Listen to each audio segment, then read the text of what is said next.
Assalamualaikum warahmatullahi wabarakatuh. Bagaimana kabarnya anak? Baik. Pada kesempatan yang berbahagia ini, Bu Mei tetap merasa bersyukur bisa bertemu kalian meskipun secara virtual. Nah, pada kesempatan ini Bu Mei mau menjelaskan masalah gaji dan tunjangan. Oke, tetapi sebelum itu, pada awal sebelum pandemi kemarin Bu Mei sudah menerangkan masalah regulasi kepegawaian. Untuk materi selanjutnya yaitu gaji dan tunjangan ini. Anak-anak, meskipun kita tidak bertemu secara tatap muka selama hampir 5 bulan, saya yakin kalian tetap bisa menjaga kesehatan kalian. Baik, sebelum materi gaji dan tunjangan saya berikan, kita terlebih dahulu berdoa mohon kepada Allah supaya pada pembelajaran kali ini mendapatkan kemudahan dan kelancaran. Berdoa disilahkan.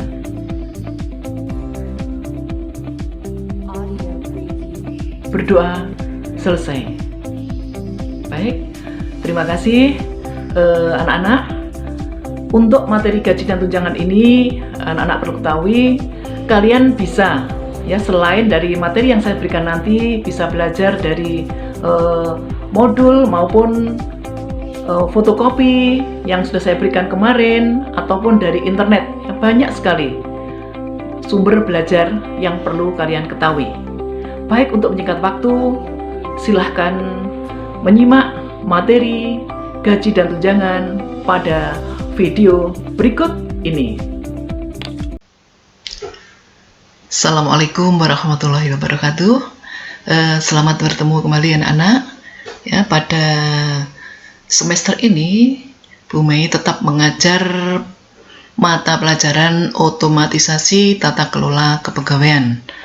Nah, baik, sebelum materi saya sampaikan, terlebih dahulu saya ucapkan selamat kepada kalian yang saat ini sudah naik ke tingkat atau kelas 12.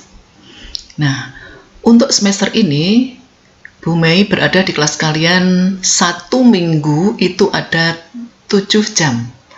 Jadi seperti biasanya jangan sampai waleh dengan Bu Mei.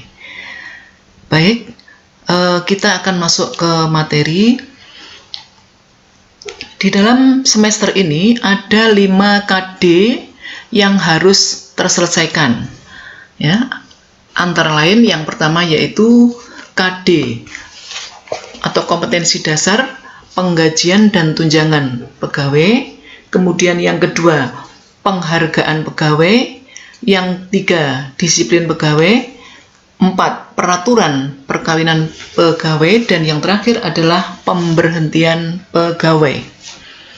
Nah, dari 5 KD itu nanti harus diselesaikan di semester ganjil ini. Baik anak-anak, perlu kalian ketahui bahwa untuk kompetensi pembelajaran untuk KD yang pertama ini yaitu penggajian dan tunjangan pegawai. Saya ulangi, KD yang pertama yaitu penggajian dan tunjangan pegawai. Baik, sebelum masuk materi saya lanjutkan.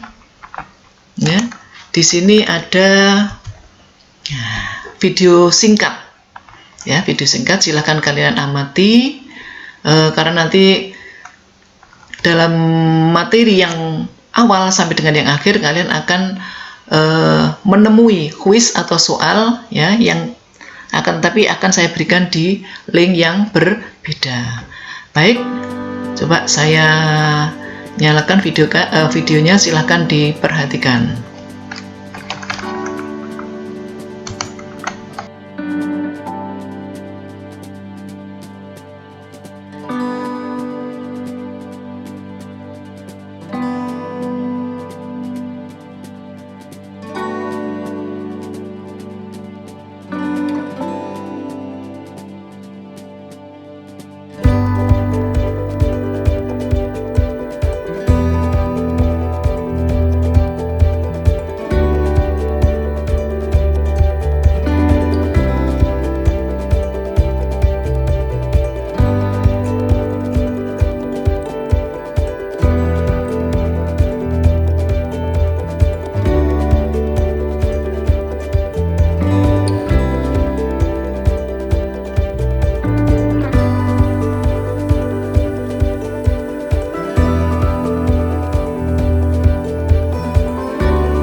Oke, demikian tadi video singkat yang saya berikan, yang intinya bahwa untuk gaji PNS mulai golongan 1 sampai dengan 4. Nah, menarik bukan? Nah, sebenarnya apa sih gaji itu?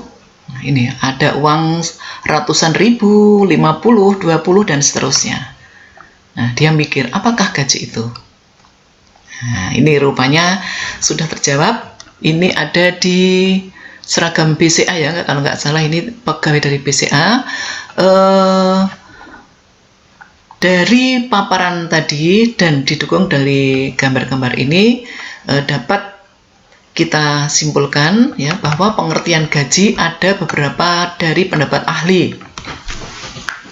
Yang pertama yaitu menurut Dr. Andes F.X.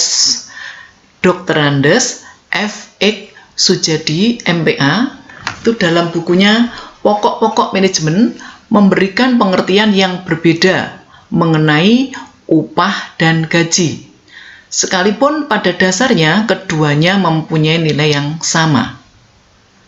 Kemudian yang kedua, menurut Mulyadi, gaji merupakan pembayaran atas penyerahan jasa yang dilakukan oleh pegawai yang mempunyai jenjang jabatan seperti manajer. Berikutnya, menurut Surat Edaran Menteri Tenaga Kerja nomor SE 07/Men/1990.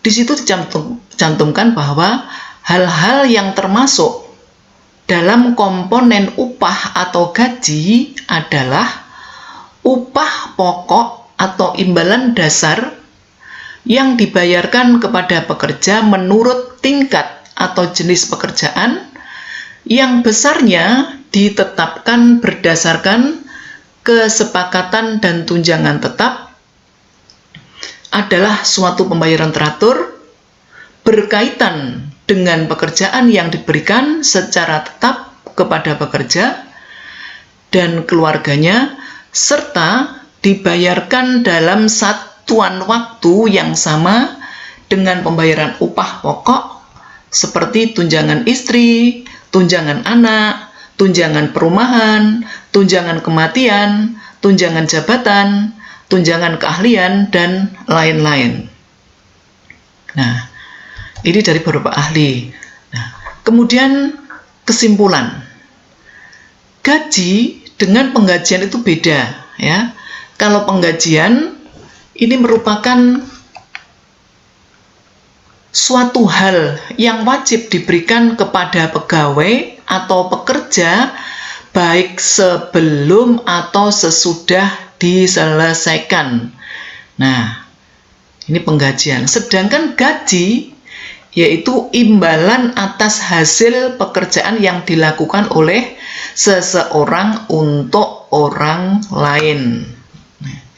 Jadi ada dua, penggajian dan gaji.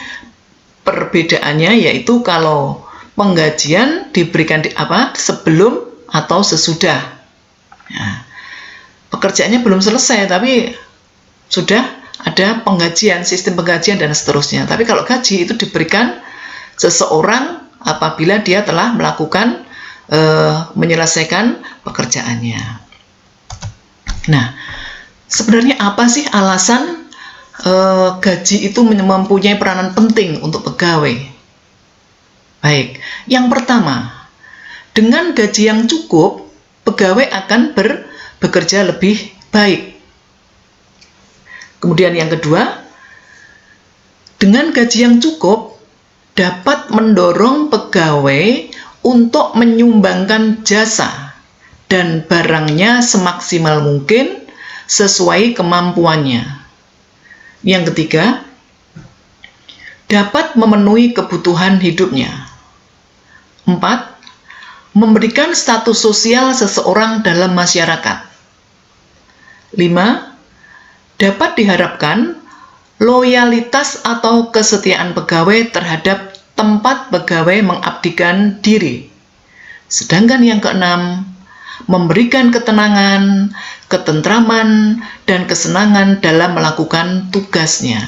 Nah, Ini ada beberapa alasan ya mengapa gaji itu kok mempunyai peranan yang sangat penting. Baik, saya lanjutkan. Ya. Sekarang penggolongan karyawan. Penggolongan karyawan itu ada dua, yaitu tenaga eksekutif dan tenaga operatif. Apa itu tenaga eksekutif? Tenaga eksekutif adalah golongan karyawan yang memiliki tugas dalam mengambil keputusan, kemudian melaksanakan fungsi manajemen.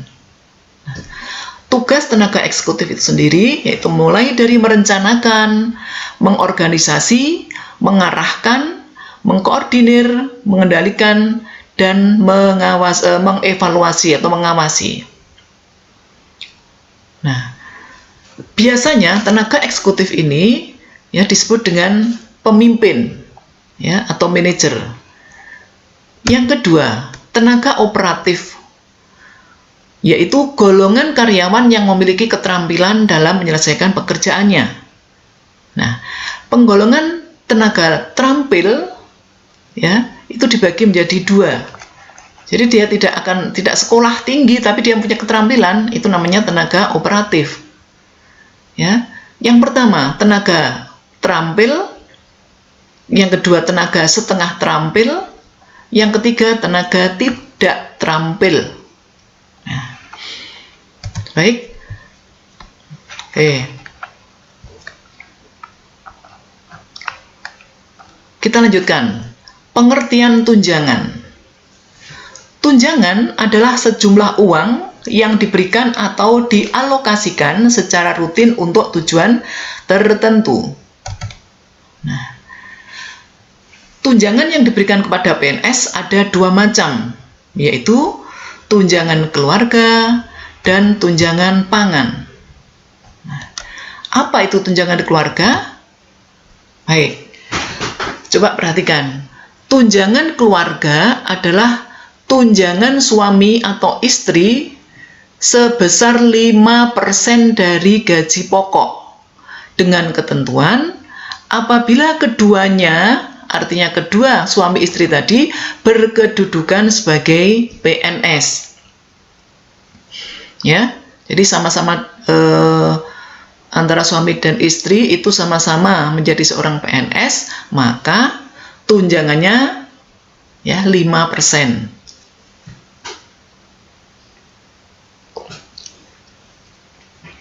Yang kedua, tunjangan anak sebesar 2% dari gaji pokok yang lebih besar.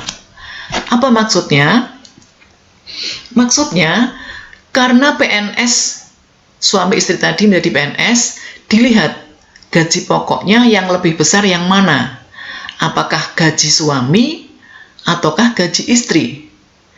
Kalau ternyata gaji pokok istri itu lebih besar, maka ya untuk tunjangan anak sebesar 2% itu diambil dari gaji pokok istri. Ya. Dipilih dari gaji pokok yang paling besar. Jelas ya? Baik. Yang ketiga, tunjangan anak hanya diberikan maksimal untuk 2 anak. Jadi sekali lagi, kalau ada orang tuamu, tetanggamu, saudaramu yang PNS, ya, ini jelas sudah tahu bahwa yang masuk tunjangan itu hanya sampai anak kedua. Berikutnya adalah tunjangan pangan. Tunjangan pangan ini ada yang berbentuk natura atau alam, ya alami. Alam itu maksudnya beras, ya, tunjangan pangan berupa beras. Yang kedua, tunjangan pangan dalam bentuk uang yang diberikan biasanya kepada PNS yang berada di daerah terpencil. Nah, tunjangan khusus pajak pegawai dalam rangka penggunaan pajak penghasilan atau PPh kepada PNS diberikan sesuai dengan ketentuan ya, termasuk dalam surat edaran Dirjen Anggaran tanggal 5 Februari ya, 5 Februari 1984, nomor surat edaran nomor 19 A71-1198. Macam-macam sistem penggajian. Yang pertama, ada 3 sistem di sini. Yang pertama adalah sistem skala tunggal, sistem skala ganda, dan sistem skala gabungan. Nah, apa itu sistem skala tunggal? Sistem skala tunggal maksudnya penggajian itu diberikan dengan tidak ada perbedaan penghargaan dalam perpangkatan bagi pemegang ijazah sekolah umum maupun sekolah kejuruan. Jadi sama, tidak ada bedanya. Ya, ini yang pertama. Sedangkan yang kedua, sistem skala ganda adalah penggajian yang menentukan besarnya gaji bukan hanya didasarkan pada pangkat, tetapi juga pada sifat pekerjaan yang dilakukan, prestasi yang dicapai, dan beratnya tanggung jawab yang dipikul dalam melakukan pekerjaan itu. Ya. Kemudian yang terakhir, sistem skala gabungan, yaitu perpaduan sistem skala tunggal dan sistem skala ganda. Gaji pokok pegawai yang berpangkat sama ditentukan sama juga. Tunjangan kepada pegawai negeri yang memikul tanggung jawab yang berat mencapai prestasi tinggi atau melakukan pekerjaan tertentu yang sifatnya memerlukan pemusatan perhatian dan pengarahan tenaga secara terus-menerus. Oke, jadi untuk skala gabungan ini perpaduan dari skala tunggal dan ganda. Ya, perbedaannya pada tunjangan yang diberikan kepada PNS itu sendiri. Baik, saya lanjutkan. Prosedur kenaikan gaji berkala, kemudian gaji istimewa, dan tunjangan. Nah, untuk kenaikan gaji berkala, syarat mendapatkan kenaikan gaji berkala yang pertama, pegawai yang bersangkutan telah mencapai masa kerja golongan yang ditentukan untuk kenaikan gaji berkala. Ya. Kemudian yang kedua, nilai rata-rata DP3 sekurang-kurangnya cukup. Masih ingat DP3 itu apa? Ya, daftar penilaian pelaksanaan pekerjaan. Nah, kalau kalian menerima rapot, ini Bu Mei dalam 1 tahun sekali juga menerima rapot yang namanya yaitu DP3. Kalau kalian 2 kali, saya 1 kali. Nah, yang terakhir adalah kenaikan gaji istimewa. Nah, ini ada lagi. Diberikan kepada PNS yang dalam DP3-nya itu mendapatkan nilai amat baik. Dapat diberikan kenaikan gaji istimewa. Kenaikan gaji istimewa hanya diberikan kepada PNS yang telah nyata-nyata menjadi teladan bagi pegawai lain di lingkungan kerjanya.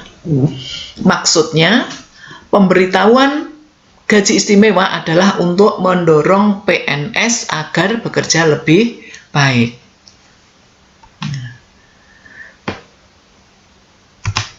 Lanjut, menyusun daftar penggajian dan tunjangan pegawai. Nah, inilah pencapaian kompetensi yang terakhir.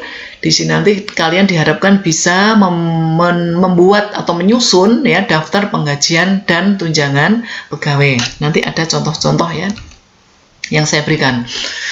Dasar penentuan gaji secara umum antara lain gaji yang sama harus diberikan untuk pekerjaan yang sama pula.